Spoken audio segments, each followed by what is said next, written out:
Que Deus o abençoe grandemente, viu, pastor?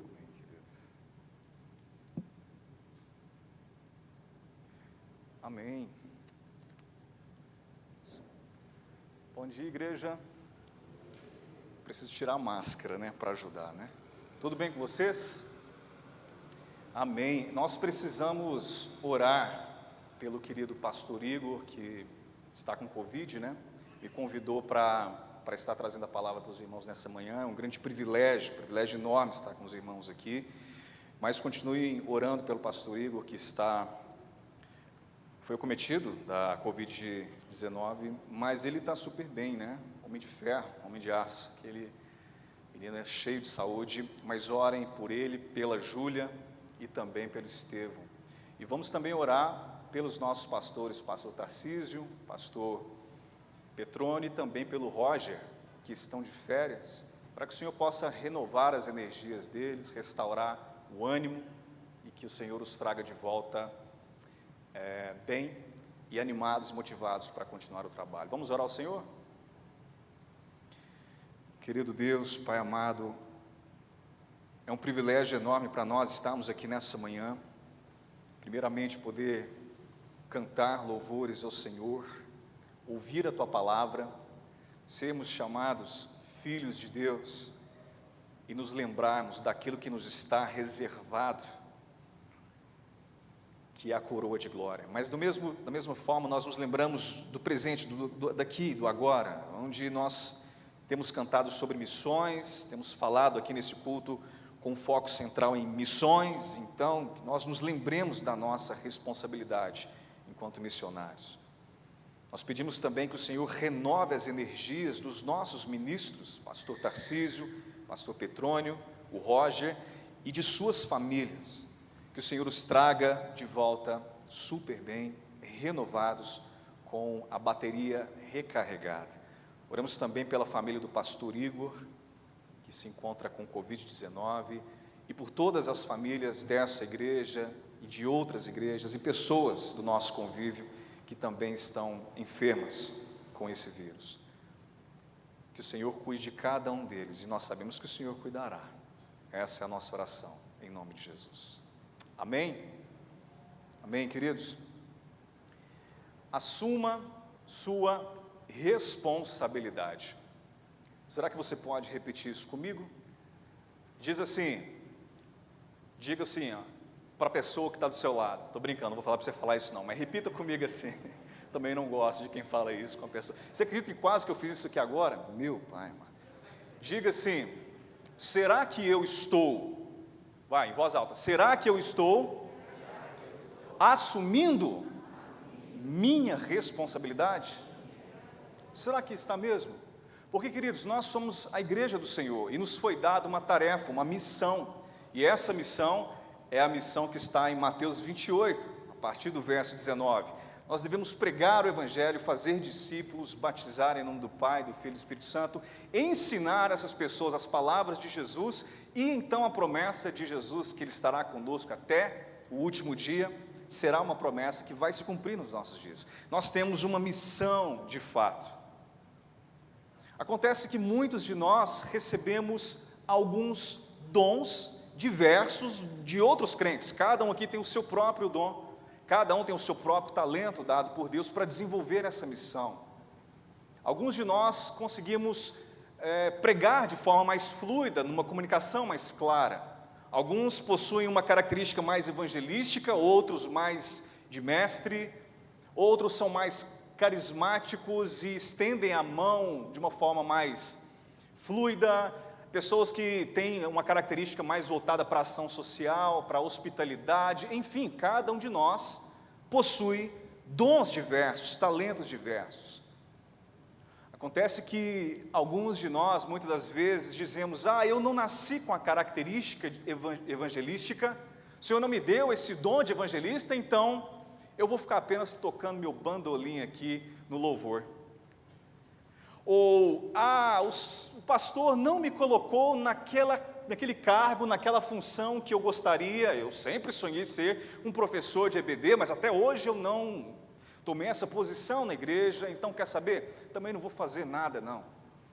A gente ouve esses tipos de conversas nos corredores da igreja, no gabinete pastoral, e muitas das vezes nos parece que crentes não entendem a sua verdadeira função, não apenas dentro das quatro paredes, mas a sua missão que vai além dessas quatro paredes. O fato é que o texto que eu quero trazer nessa manhã, Jesus endereçou esse texto aos seus discípulos há mais de 2000 anos atrás, falando sobre as injustiças da vida no reino de Deus. Como que Deus oferece oportunidades desiguais para uns, para as pessoas, algumas oportunidades talvez mais à frente, no centro do picadeiro, no centro do palco, e outras oportunidades mais nos bastidores. Algumas pessoas são mais avantajadas em recursos, outras menos avantajadas. Alguns têm talentos e dons que são mais expostos do que outras pessoas. Portanto, vem comigo, que ao longo desse sermão, o Senhor nos levará nessa jornada de entender que você possui exatamente os talentos e os dons necessários para cumprir o seu propósito aonde você está. E tudo o que temos é tudo o que precisamos. Queridos,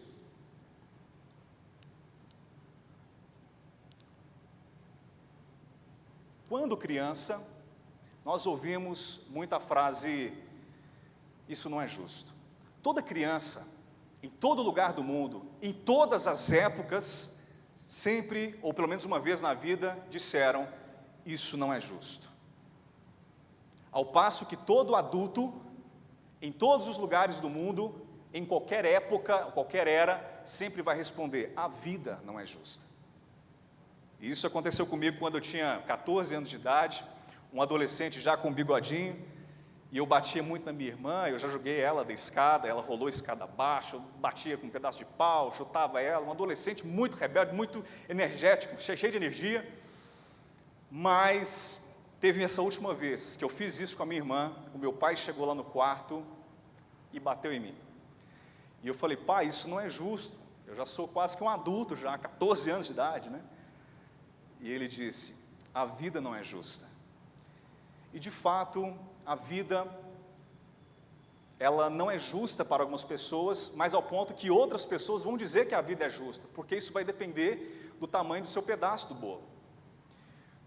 Confere comigo esse pensamento, se o meu pedaço de bolo é pequeno, eu costumo dizer que a vida é injusta, porque eu recebi a menor fatia do bolo, eu recebi os menores dons, eu recebi oportunidades desvantajosas nesse mundo, muitas desvantagens no meu dia a dia. Ao passo que se o meu pedaço de bolo é grande, Vitor, eu vou dizer, uau, Deus é bom, glória a Deus, Deus é justo. Vamos supor que eu e mais 3 de vocês estamos aí concorrendo a uma vaga num concurso público. E nós 4 estamos orando ao Senhor, 4 famílias cristãs orando ao Senhor. Só que eu consigo passar nessa vaga e vocês 3 não conseguem passar. Qual que vai ser a minha oração ou a minha fala lá na mesa do jantar lá em casa? Uau, Deus é bom demais, Deus é justo, Deus ouviu a minha oração, né, Bruna? O que as outras 3 famílias estarão falando lá de lá? Como Deus é injusto, como a vida é injusta, eu orei, eu jejuei, eu tenho servido a Deus, eu me esforcei, eu estudei muito e não passei no vestibular. Entenda que para toda pessoa que diz que a vida é injusta, existe alguém do outro lado dizendo que a vida é justíssima.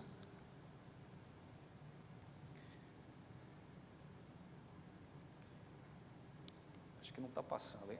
Vamos lá. Bom, a desculpa para a irresponsabilidade, ela vai geralmente repousar sobre essa frase. Se eu não consigo um grande pedaço de bolo, como é que você espera que eu me esforce? Se eu não recebo um grande pedaço de bolo, por que eu devo andar a 2ª milha? Por que eu devo me esforçar? Por que eu devo perdoar? Por que eu devo gastar tempo com isso, se eu recebi uma pequena fatia do bolo? Afinal de contas, Guilherme, olha só, eu não tenho muitos recursos financeiros, por que eu devo ajudar em missões?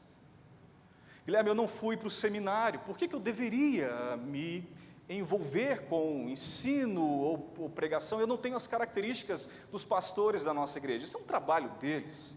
É um trabalho eclesiástico, para o clero eclesiástico, não é um trabalho meu. Afinal de contas, pastores são pagos para fazer esse tipo de trabalho. Não, me ponha fora dessa. Afinal de contas, eu recebi um pedaço de bolo pequeno. E você que recebeu um pedaço maior, faça o trabalho por mim.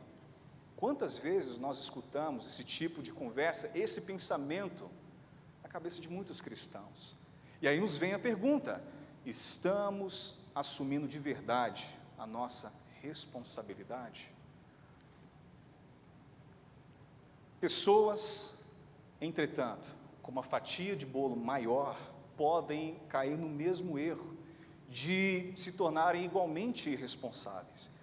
Pessoas com uma fatia de bolo maior, com muitos recursos, por exemplo, poderiam pensar: bom, eu tenho muitos recursos na minha vida, por que eu vou gastar dinheiro, toda a minha grana com missões? Eu tenho ouvido falar aí, por exemplo, aquele pastor Rick Warren, parece que ele gasta ele dirige 99% dos ganhos dele com aquele livro Minha Vida com Propósito, ele dirige para missões e para centros de caridade, para ação social. 99% da renda, nós estamos falando na casa de milhões de dólares, são destinados para missões. E 1% fica com ele. E pessoas que não entendem isso e falam: poxa, tanto recurso, e ele está simplesmente utilizando em outro lugar. Não, o Senhor me deu muito recurso, eu vou gastar comigo mesmo. Outras pessoas que vão dizer: poxa, eu tenho muito tempo, Deus me deu um recurso enorme, porque afinal de contas eu trabalhei a vida inteira, me aposentei, e vou curtir esse tempo, esse recurso que é tempo. Um dos maiores e mais valiosos recursos que nós temos é o tempo. Então vou gastar o meu tempo comigo mesmo, com viagens, com entretenimento. Veja que pessoas que receberam uma grande fatia de bolo podem ser igualmente irresponsáveis. Gente, eu sou tão inteligente, Deus me deu esse dom, esse talento, essa inteligência, para que eu vou gastar com teologia? Para que eu vou investir em ler livros teológicos? Não, eu preciso crescer na carreira, eu preciso de uma projeção, eu vou usar todo esse intelecto, toda a minha energia, essa força, essa vitalidade, para que eu possa ascender na carreira profissional. Pessoas que receberam uma grande fatia, uma fatia de bolo grande, enorme, podem ser igualmente irresponsáveis. Do tipo: pastores fazem isso para mim, os missionários, os líderes da igreja farão o meu trabalho. O problema é que sua irresponsabilidade se torna a responsabilidade de outra pessoa. Se você toma então esse mindset, se você começa a pensar desse jeito: não é minha responsabilidade, porque ou eu recebi uma fatia muito grande de ouro, eu não vou desperdiçar com as coisas de Deus, com missões. A vida é muito curta, eu preciso aproveitá-la ao máximo. Ou outro vai dizer: não, minha fatia é muito pequenininha, Senhor, me desculpe, mas eu não posso me envolver, porque eu não tenho tempo, eu não tenho dinheiro, eu não tenho a capacidade teológica. Não, outro fará por mim. Quando você não toma a sua posição e não abraça a sua responsabilidade, a sua irresponsabilidade se torna a responsabilidade de outra pessoa. É ou não é verdade isso aqui na igreja, gente? Você olha muitas vezes para os líderes e você vê que eles estão simplesmente super atarefados. É muito trabalho para ser feito por poucas pessoas. Eu converso com diversos líderes, a conversa é sempre a mesma: uau, a nossa igreja tem sido abençoada com muitas e muitas pessoas, mas é muito trabalho para pouca gente. São recursos levantados por poucas pessoas. A sua irresponsabilidade se torna a responsabilidade de outra pessoa. A verdadeira questão aqui, gente, não é se nós vamos conseguir ou não fazer com que a vida se torne igual e justa. Se pessoas que têm um pedaço pequeno do bolo e pessoas que têm um pedaço grande do bolo, vamos dividir esse pedação aqui para poder igualar os dons, ou os recursos, ou o dinheiro, não. Jesus vai tratar nesse texto com a gente sobre o que fazer com as oportunidades desiguais que Deus nos dá, talentos diferentes. O que nós faremos com isso? Essa é a verdadeira questão. O que faremos com aquilo que recebemos? O que você vai fazer com os recursos que Deus te deu? Como você vai alavancar esse exato tempo que Deus te deu? o que nós faremos com a vida que Deus nos deu? O que você vai fazer lá naquele lugar de trabalho onde Deus te colocou, lá dentro da empresa? Ah, mas não é a empresa que eu queria trabalhar. O que você vai fazer dentro dessa empresa, naquele lugar onde Deus te colocou? O que você fará dentro daquela sala de aula onde Deus te colocou? O que você fará? Como você trabalhará dentro daquela comunidade onde Deus te colocou? Então aqui nós vamos ler o texto da parábola dos talentos. Você pode abrir a sua Bíblia ou acompanhar no telão, Mateus capítulo 25. Jesus ele vai fazer uma ilustração de como é o reino de Deus e como que pessoas se comportam de formas distintas, tendo oportunidades diferentes dentro desse reino.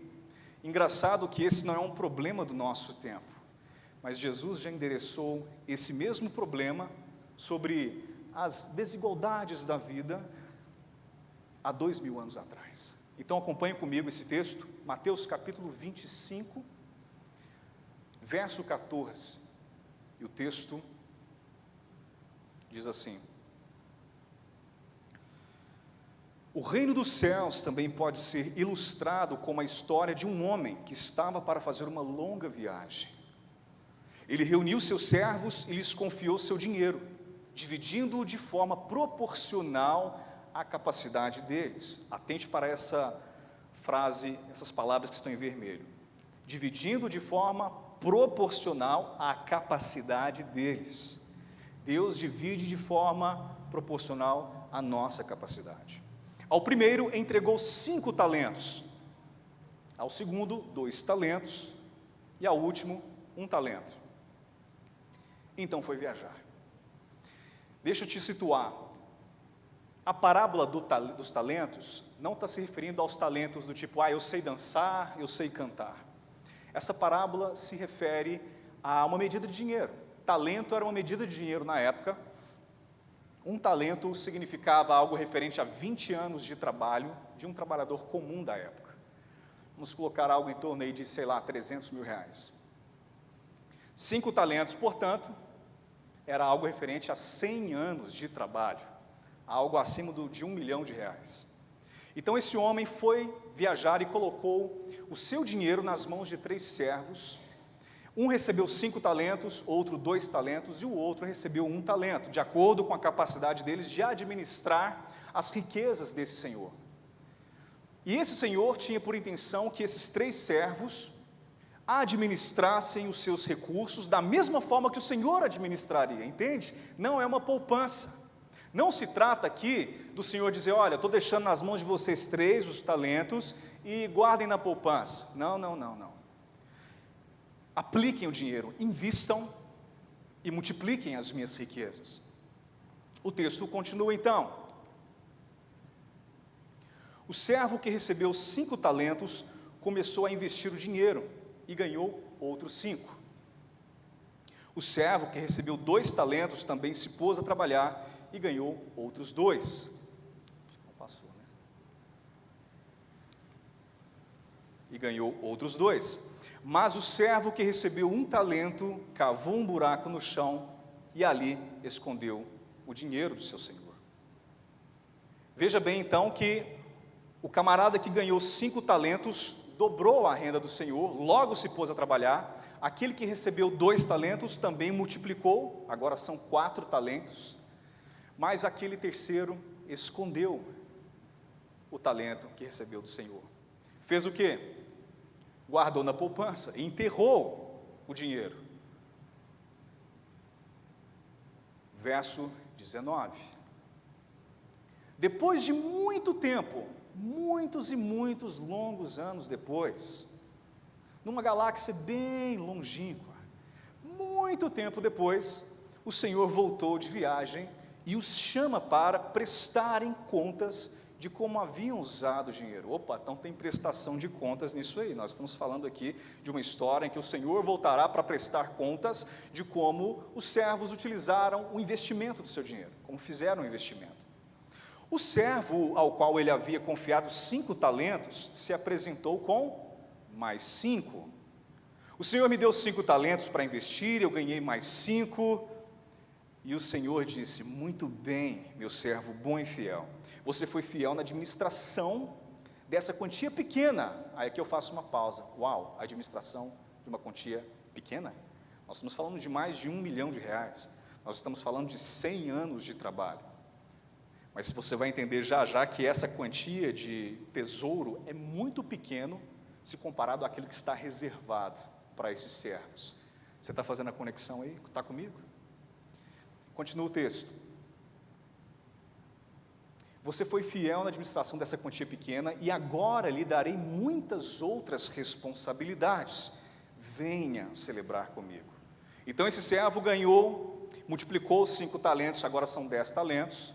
Ele foi fiel nessa quantia pequena e agora ganhará outras grandes responsabilidades. No verso 22, o servo que havia recebido 2 talentos se apresentou e disse: o Senhor me deu 2 talentos para investir, e eu ganhei mais 2. O Senhor então disse: muito bem, meu servo bom e fiel, você foi fiel na administração dessa quantia pequena, quantia pequena novamente, e agora lhe darei muitas outras responsabilidades. Venha celebrar comigo. Poderia muito bem ser que o servo que ganhou 5 talentos e multiplicou para 10, dissesse para o Senhor: peraí, isso está errado, isso não é justo. Afinal de contas, o Senhor me deu 5 talentos, muita coisa, muita responsabilidade, e eu multipliquei para 10 isso, eu multipliquei por 2, agora nós temos 10 talentos aqui, enquanto o outro multiplicou de 2 para 4, e ele também vai receber muitas responsabilidades. O Senhor está dizendo que eu fui fiel nessa pequena quantia e vou receber muitas responsabilidades. Ele também foi fiel naquela pequenina quantia e vai receber também muitas responsabilidades. Isso não é justo. Mas é exatamente isso que Jesus está tentando apontar para essa parábola, através desse texto. As injustiças da vida dentro do reino de Deus. Como que o reino de Deus funciona. Verso 24. Aqui você verá o que exatamente pessoas irresponsáveis fazem. E você vai perceber claramente aqui, Chicão, que é simplesmente culpar situações ou culpar outras pessoas. O que os irresponsáveis fazem? Acompanhe comigo. Por último, o servo que havia recebido 1 talento veio e disse: uau, imagina essa cena, gente. Se essa cena tivesse uma trilha sonora, o tempo ia fechar e a música que seria pam, pam, pam, pam. Seria aquela música de uau, o que vai acontecer com esse cara? Porque você imagina só, aqui nós temos o rapaz que recebeu 5 talentos, feliz da vida, ansioso, animado, que bom que o Senhor voltou, está aqui os 10 talentos. Aqui nós temos aquele que recebeu 2 talentos, também animado, multipliquei os talentos. Agora é a vez de quem? O cara que está todo sujo de lama, de terra, todo maltrapilho, com saco, com a bolsa de ouro na mão de 1 talento, todo sujo. Com que cara que ele vai ficar diante do Senhor? Ele vai tentar culpar o Senhor.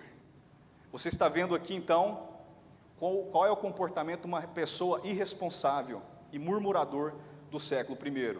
Nada diferente do que acontece no século atual.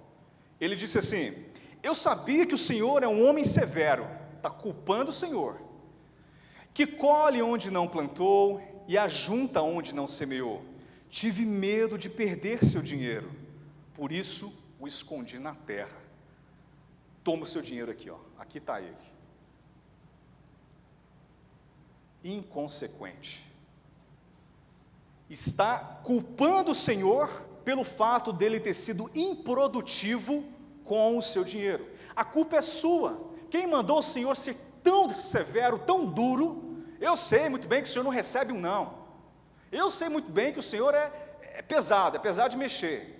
E a gente vê isso aqui às vezes, gente. Uma pessoa que chega no seio cristão, na comunidade dos crentes, chega na igreja, enfim, recebe o evangelho, a pessoa recebe aquela palavra assim, né? Ah, Jesus tem um plano maravilhoso para a sua vida, venha servir a Ele.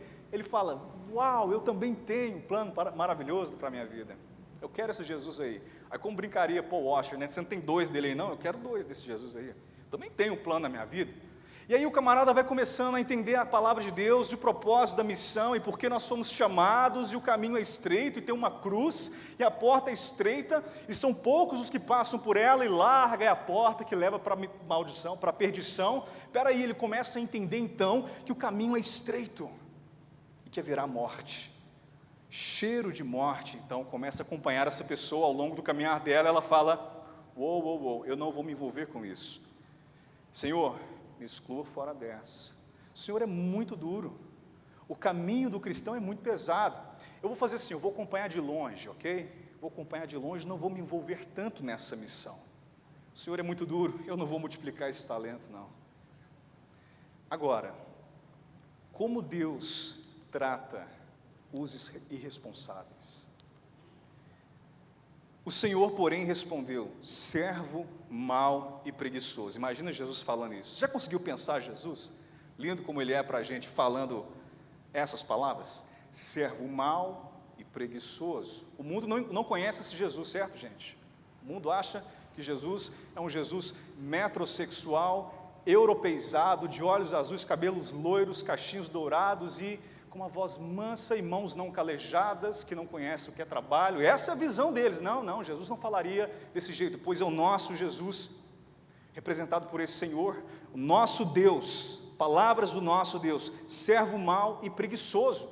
Você está colocando a culpa em mim, dizendo que eu sou mau, eu sou o responsável pela sua improdutividade? Pois você é improdutivo com os talentos que eu te dei, porque você é mau e preguiçoso. Se você sabia que eu colho onde não plantei e ajunto onde não semeei, por que não depositou o meu dinheiro?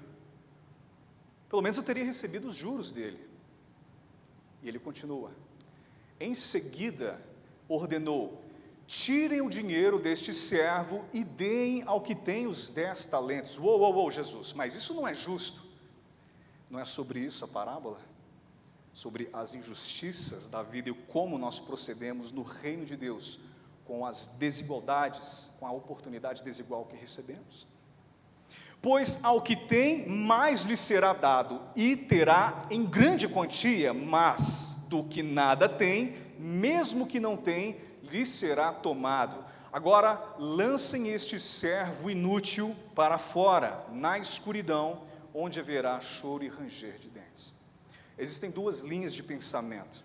Alguns teólogos dizem que esse choro e ranger de dentes se refere ao inferno.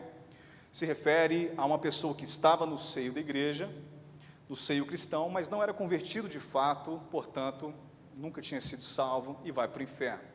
Outra linha teológica abraça a ideia de que choro e ranger de dentes, mencionado no Novo Testamento, não se refere a inferno, mas literalmente se refere a uma frustração. É aquele crente já salvo no Senhor, salvo em Cristo, mas que não multiplicou o seu talento, perdeu uma grande oportunidade de ser uma bênção no reino de Deus, e agora fica frustrado, rangendo os dentes, braço cruzado, chateado. Bom, seja lá qual for a interpretação que você entenda, a gente sabe que no inferno haverá choro e ranger de dentes, e aquele que não andar com Cristo será enviado para lá. E sabemos muito bem que o crente que recebeu a salvação em Cristo, mas também é improdutivo, não produz muitos frutos, também vive uma vida, não vive uma vida plena e completa, vive uma vida incompleta do Senhor. Seja como for, não sejamos como esse servo que não multiplicou o seu pequeno talento. O exemplo está dado, nós temos que ser pessoas que multiplicam os talentos que nos foram dados, sejam 5 talentos, muitos talentos, sejam 2 talentos, poucos talentos. Os irresponsáveis, pessoas irresponsáveis, elas perdem excelentes oportunidades na vida. Pensa só, aquele camarada estava no círculo desses homens que receberam o tesouro de Deus, ou desse Senhor, para poder investir. Que grande oportunidade! Bom, nos termos do dinheiro corrente na época, estamos falando algo em torno de 300 mil reais. Uau, o Senhor me deu 300 mil reais, que oportunidade fantástica de fazer algo por Ele, de fazer algo pela história dEle, pelo império dEle, junto com esses homens que são confiáveis. Que oportunidade de aprender com esses homens a como investir, a como multiplicar os meus talentos. Mas ele perdeu uma excelente oportunidade de servir e de ser relevante. Pessoas irresponsáveis perdem todas as oportunidades incríveis que Deus coloca diante de si. Nessa manhã, você tem uma excelente oportunidade diante de você, que é a oportunidade de se engajar e se envolver em missões, na obra da igreja, na obra lá fora, no reino de Deus. Mas não só isso, pessoas irresponsáveis culpam outras pessoas ou situações. A culpa é do pastor, porque eu já disse para ele que eu queria aquele cargo, ele não me colocou, então eu estou fora. O problema é a situação da minha vida. Você sabe que eu cresci numa comunidade carente, eu não tenho lá condições de exercer essa função no reino de Deus. Você viu como eu sou pobre? Como é que você quer que eu financie a obra missionária? Pessoas irresponsáveis culpam outras pessoas ou outras situações e também vivem rangendo dentes. E nesse caso, eu quero dizer que vivem frustradas, sempre reclamando: mas era para ser eu ali, não ele. Mas eu também não consigo nada na minha vida, Deus não é tão fiel a mim. Vivem reclamando porque não estão fazendo a sua obrigação, aquilo que é devido a cada um de nós dentro do reino de Deus. Bom, o ponto de Jesus Cristo, aqui, nessa parábola de Mateus 25, é que todos temos oportunidades iguais ou desiguais. Cada um de nós recebemos oportunidades distintas uns dos outros. E a grande questão é que nós seremos responsabilizados por aquilo que nós fazemos com essas oportunidades. Sejam oportunidades grandes aos olhos dos homens, sejam oportunidades pequenas aos olhos dos homens, todos nós prestaremos contas e nós seremos os responsáveis pelo trabalho que fazemos ou deixamos de fazer. Jamais poderemos colocar a culpa em Deus por aquilo que temos, apesar de sabermos que a soberania é dele. É ele quem distribui os bens, é ele quem ordena e distribui a cada um de nós os talentos, os dons, conforme a capacidade de cada um de nós. A soberania é dele, mas a responsabilidade é minha e sua, de nos envolvermos na obra missiológica. Deus é um Deus missionário, e na sua história Ele está resgatando cada um de nós, para nos transformar em missionários, assim como Ele. Ser a imagem e semelhança de Deus, crescer à estatura de Cristo, significa sermos missionários como Ele é. Não simplesmente viver de domingo a domingo: eu sou missionário na EBD, eu sou missionário no domingo à noite porque eu levo visitantes. Não. Se você pensa assim, entendeu tudo errado. Mas sermos missionários no dia a dia, lá no mercado de trabalho, tocando como Jesus toca, falando com pessoas como Jesus falaria, influenciando, impactando as pessoas ao seu redor. É por isso que você vive, é por isso, Geni, que o seu coração bate hoje. Leve isso para casa. Todos nós somos pessoas de 1, 2 ou 5 bolsas de ouro. Cada um de nós, ou nos enquadramos dentro das pessoas que receberam 1 talento, 2 talentos ou 5 talentos. E de fato, gente, eu conheço pessoas de 5 bolsas de ouro ou 5 talentos. Eu tenho um amigo de infância. Deixa eu ver se ele me autorizou a falar dele. Ele disse que é melhor citar o brother e não o nome dele. Ele tinha me respondido, mas não tinha visto. Eu não vou falar o nome dele, não. Mas esse amigo meu, ele é daqui da igreja. Vocês provavelmente verão, já estão me vendo com ele aí, ele chegou há pouco tempo. E esse amigo meu, ele nasceu num lar, então ele era uma pessoa de 1 bolsa, de 1 talento, e ele simplesmente conseguiu crescer na carreira profissional, cresceu financeiramente, e hoje é uma pessoa de 5 bolsas. Essas pessoas de 5 bolsas são aquelas pessoas que têm vantagem financeira, ou alguém que é muito bonito, porque você sabe que o mundo aí valoriza beleza. Tem gente que é mais bonito, que recebe maiores oportunidades, portas mais abertas, do que pessoas desprovidas de beleza. Você sabe disso, né? Não é novidade para ninguém. Tem gente de 5 talentos que tem QI, que tem quem indica. Tem gente que nasceu em berço de ouro, tem gente que estudou na melhor escola, tem gente que, sei lá, é muito inteligente, consegue se comunicar bem, talvez. Pessoas de 5 bolsas. Mas tem aquelas pessoas de uma bolsa, de um talento. Talvez os pais divorciaram na infância, um trauma, talvez em termos de pedofilia, ou talvez a pessoa nasceu numa comunidade muito carente.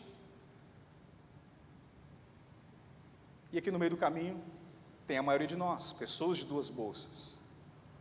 Esse meu amigo, não vou falar o nome dele, pessoas de 5 bolsas podem muito bem alavancar os seus dons para a glória de Deus. Esse meu amigo falou assim: Guilherme, eu quero me aposentar daqui 4 anos, quando eu completar os meus 40 anos, ou um pouco depois disso. Mas daqui 4 anos eu quero me aposentar, sabe para quê? Para poder colecionar conchinhas na praia? Para poder viajar pelo mundo todo? Não. Eu quero me aposentar para poder trabalhar no ministério em tempo integral, para gastar a minha vida em prol de outras pessoas, em prol do reino, em prol de Deus. Pessoas de 5 bolsas que constroem às vezes hospitais, escolas, com o intuito de influenciar, de levar Jesus para aqueles que não conhecem. Gastam o seu dinheiro, milhões e milhões de dólares, e às vezes até o seu tempo totalmente dedicado à obra, porque são pessoas abastadas de recursos, que estão totalmente empenhadas na missão. E pessoas de uma bolsa, como por exemplo Pedro do Borel. Eu conheci um missionário lá da comunidade do Borel, nasceu numa comunidade extremamente pobre, com muitos problemas sociais. Por acaso ele ficou reclamando, ele disse: não, eu serei missionário aqui dentro. Então o Pedro do Borel hoje é o missionário mais conhecido nessa comunidade, e muito conhecido no nosso meio cristão. Então ele alavanca o seu único talento, que é a capacidade de falar e pregar, dentro dessa comunidade. Aquele outro meu amigo alavanca os seus 5 talentos para a glória de Deus. Seja como for, o que você vai fazer com o talento que você recebeu? Somos pessoas, a maioria de nós com certeza, pessoas de 2 bolsas ou 2 talentos. Portanto, no final das contas, olhe para a sua própria bolsa, olhe para o seu próprio talento e decida como que você vai aproveitá-lo ao máximo. O que você fará com o talento que Deus te deu? Como você vai investir em missões no reino de Deus? Como você vai trabalhar aqui nessa igreja para a glória de Deus? Qual foi a última vez que você entrou pela porta dessa igreja e disse: eis os meus talentos aqui, está aqui meus 5, 2 ou 1 saco de ouro, bolsa de ouro, como que eu posso servir as pessoas aqui dentro? Eu não quero ser servido, eu quero servir. Como você utilizará o seu talento para a glória de Deus? E agora o verso mais importante, provavelmente o versículo mais importante de toda a parábola.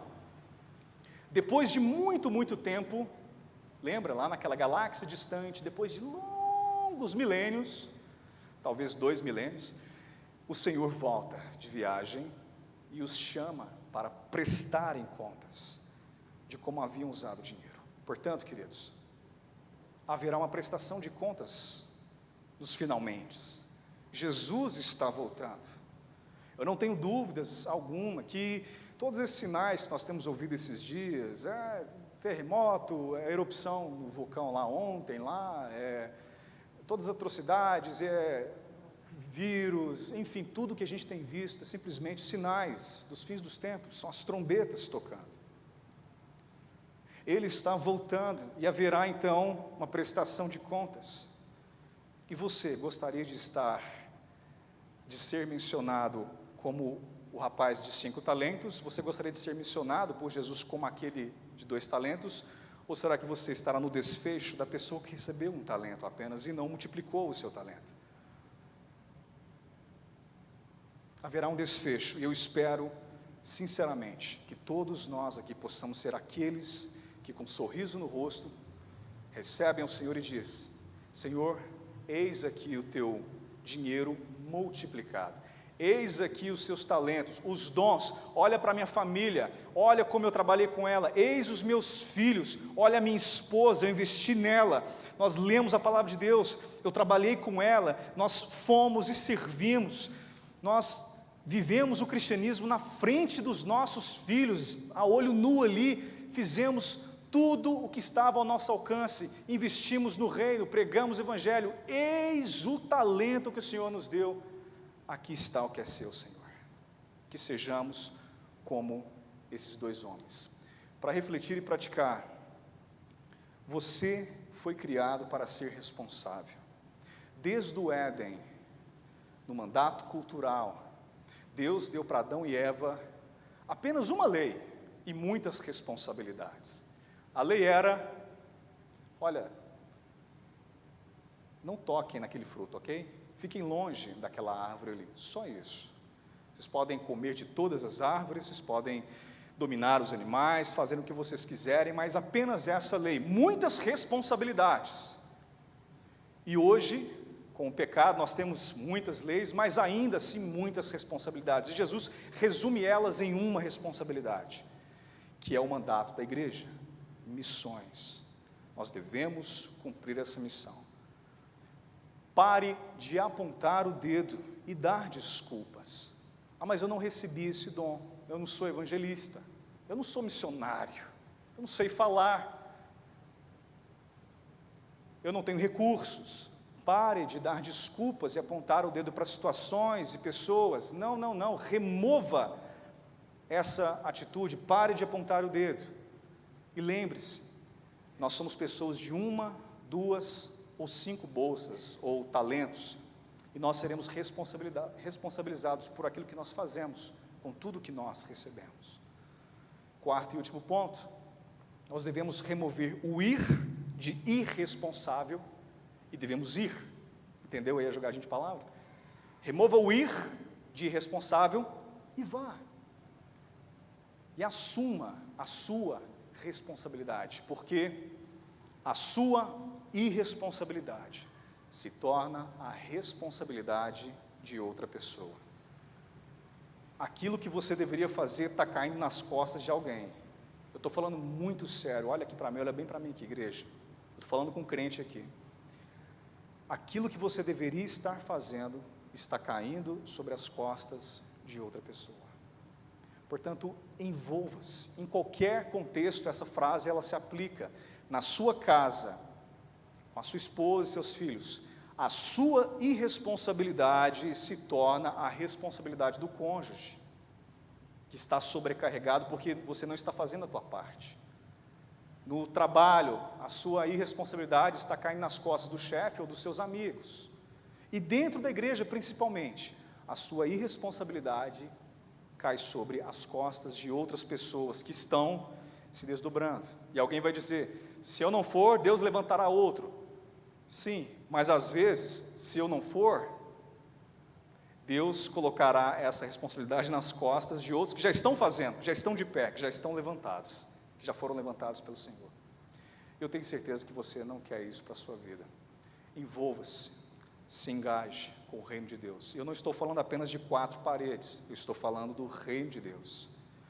Discipule pessoas, e é sobre isso que eu vou falar à noite. Essa mensagem que o Igor pediu para que eu pregasse sobre missões, vai ter a segunda parte à noite.